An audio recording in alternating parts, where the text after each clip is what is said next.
Hello friends, स्वागत है आपका अपने यूट्यूब चैनल अचीव एम में।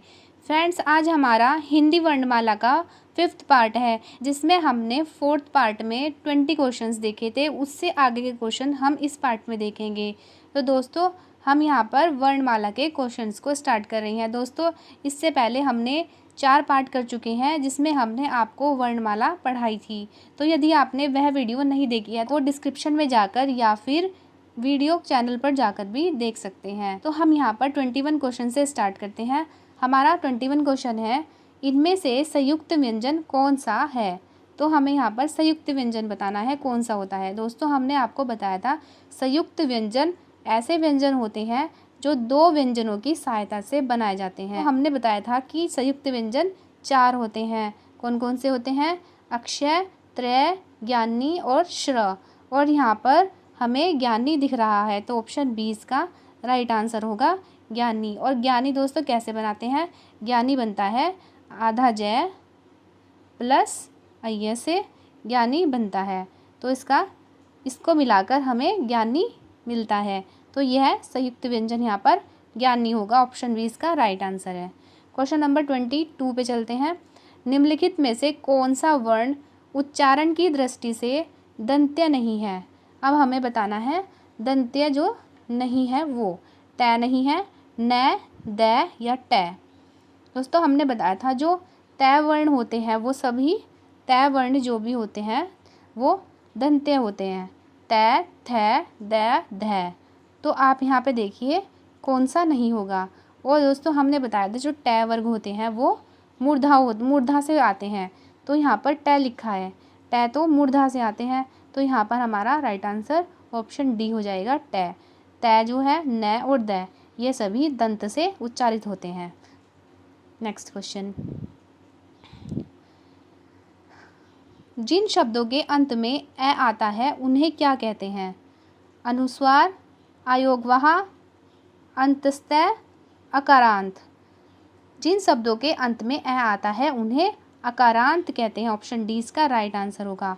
और यदि दोस्तों पूछ ले कि जिन शब्दों के अंत में ई वर्ड आते हैं, ई से रिलेटेड आता है, तो हम उन्हें क्या कहेंगे? इकारांत कहेंगे। और जिन वर्डों के अंत में ऊ आता है उनको क्या कहेंगे?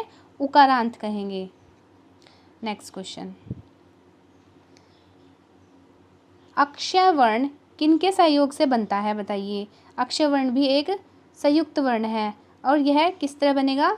तो इसका राइट आंसर होगा दोस्तों ऑप्शन ए, कै प्लस श।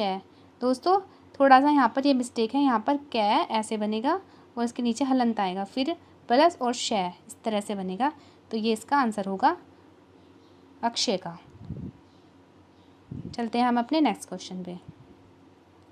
हिंदी वर्णमाला में स्वरों की कुल संख्या कितनी होती है? तो हमने आपको बताया था हिंदी वर्णमाला में 11 स्वर होते हैं। व्यंजन कितने होते हैं? 33 व्यंजन होते हैं। और कुल वर्णमाला कितनी होती है? 52 होती है। और संयुक्त व्यंजन कितने बताए थे दोस्तों? 4। और ऊष्म व्यंजन कितने बताए थे? वो भी 4 होते हैं। नेक्स्ट क्वेश्चन, निम्नलिखित में से कौन सा स्वर नहीं है? ए, उ, ए या अय्य। तो यहाँ पर अय्य इसका राइट आंसर होगा। ऑप्शन डी इसका राइट आंसर होगा, क्योंकि यह व्यंजन है। निम्नलिखित में से ट वर्ग नहीं है। तो हमने आपको बताया था दोस्तों ट वर्ग में कौन कौन से आते हैं? ट, ठ, ड, ड और ण। तो यहाँ पर आप देख लीजिए कि कौन सा ट वर्ग में नहीं होगा। ढ भी होता है, ड भी होता है, अण भी होता है और घ नहीं होता। घ कौन से वर्ग में होता है? घ कै वर्ग में होता है। तो इसका राइट आंसर ऑप्शन डी होगा। हिंदी वर्णमाला में व्यंजन की संख्या, व्यंजन कितने होते हैं? तो इसका राइट आंसर होगा ऑप्शन सी, 33। हिंदी में व्यंजनों की संख्या 33 होती है और स्वर 11 होते हैं। नेक्स्ट, निम्नलिखित में से कौन सा पश्च स्वर है? आ, ई, जय या फिर ढ। तो इसका राइट आंसर होगा दोस्तों ऑप्शन ए, आ एक पश्च स्वर होता है। क्वेश्चन नंबर 30, निम्नलिखित में से कौन योगवाह है? विसर्ग, महाप्राण, संयुक्त व्यंजन या अल्प प्राण। तो इसका राइट आंसर होगा दोस्तों ऑप्शन ए। विसर्ग जो होता है वो योगवाह वर्ण होता है। विसर्ग बनाते हैं इस तरह से बनता है विसर्ग। ये जैसे बनाइए, क्या बनाया, क्या के आगे पीछे विसर्ग लगा दिया तो ये विसर्ग होता है।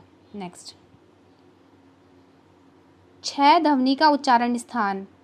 तो दोस्तों हमने आपको बताया था च वर्ग के जो वर्ण होते हैं उनका उच्चारण स्थान तालु होता है, और जो 6 है वो भी च वर्ण में आता है। तो इसीलिए इसका जो सही उत्तर होगा ऑप्शन सी होगा, तालव्य। नेक्स्ट क्वेश्चन, निम्नलिखित में से कौन सा एक संयुक्त व्यंजन नहीं है? संयुक्त व्यंजन बताना है दोस्तों। हमने आपको बताया था कि संयुक्त व्यंजन 4 होते हैं, अक्षय, त्रय, ज्ञानी और श। तो यहाँ पर इसका राइट आंसर होगा ऑप्शन डी, ज। ज कोई संयुक्त व्यंजन नहीं होता। क्वेश्चन नंबर 33, तालव्य व्यंजन है। अब तालव्य व्यंजन कौन से होते हैं? हमने आपको बताया था च वर्ग के वर्ण तालव्य व्यंजन कहलाते हैं।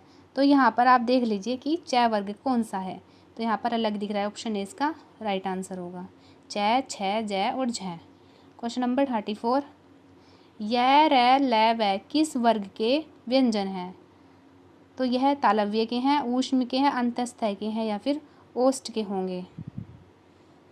तो यहाँ पर इसका राइट आंसर ऑप्शन सी होगा, यह अंतःस्थय व्यंजन होते हैं। य, र, ल, व अंतःस्थय व्यंजन होते हैं। और हमने अंतःस्थय व्यंजन के बारे में क्या बताया था? जिन वर्णों के उच्चारण स्वर और व्यंजनों के बीच स्थित होते हैं उनको अंतःस्थय व्यंजन कहते हैं। क्वेश्चन नंबर 35, अनुनासिक का संबंध होता है केवल नाक से, केवल मुंह से, नाक और मुंह से, या इनमें से कोई नहीं? तो इसका राइट आंसर होगा दोस्तों ऑप्शन सी, नाक और मुंह से दोनों से अनुनासिक का संबंध होता है। अनुनासिक व्यंजन कौन से होते हैं? वर्ग के प्रथमाक्षर, वर्ग के तृतीयाक्षर, वर्ग के चतुराक्षर या वर्ग के पंचमाक्षर? तो हमने आपको बताया था दोस्तों कि जो वर्ग होते हैं, जैसे क वर्ग हो गया, क वर्ग में लास्ट का जो वर्ण होता है वो ड होता है, और च वर्ण में लास्ट का जो होता है अण होता है। इस तरह से जो 5 ये वर्ण होंगे लास्ट के, तो उनको हम अनुनासिक व्यंजन कहते हैं। इसीलिए इसका आंसर होगा ऑप्शन डी, वर्ग के पंचमाक्षर होगा इसका राइट आंसर।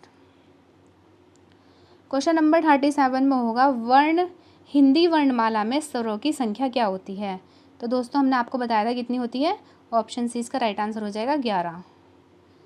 क्वेश्चन नंबर 38 है, कंठ औष्ठ्य ध्वनि का उदाहरण है, और, ए, कै या तालव्य? तो यहाँ पर इसका राइट आंसर होगा और, ऑप्शन ए इसका राइट आंसर हो जाएगा। क्वेश्चन नंबर 39 है, भाषा निर्माण की इकाई का सही अनुक्रम है। पहले शब्द आया, ध्वनि आई, वाक्य आया, पद आया, क्या आया दोस्तों बताइए? तो इसका राइट आंसर होगा ऑप्शन डी, पहले ध्वनि आई, इसके बाद शब्द आया, शब्द के बाद पद आते हैं और पद के बाद वाक्य आते हैं। क्वेश्चन नंबर 40 है, पर्यटन के आधार पर ल किस प्रकार की ध्वनि है? दोस्तों हमने आपको चैप्टर में बताया था कि ल किस प्रकार की ध्वनि होती है। तो इस क्वेश्चन का आंसर आप हमें कमेंट में लिखकर बताएंगे। तब तक के लिए thank you and best of luck.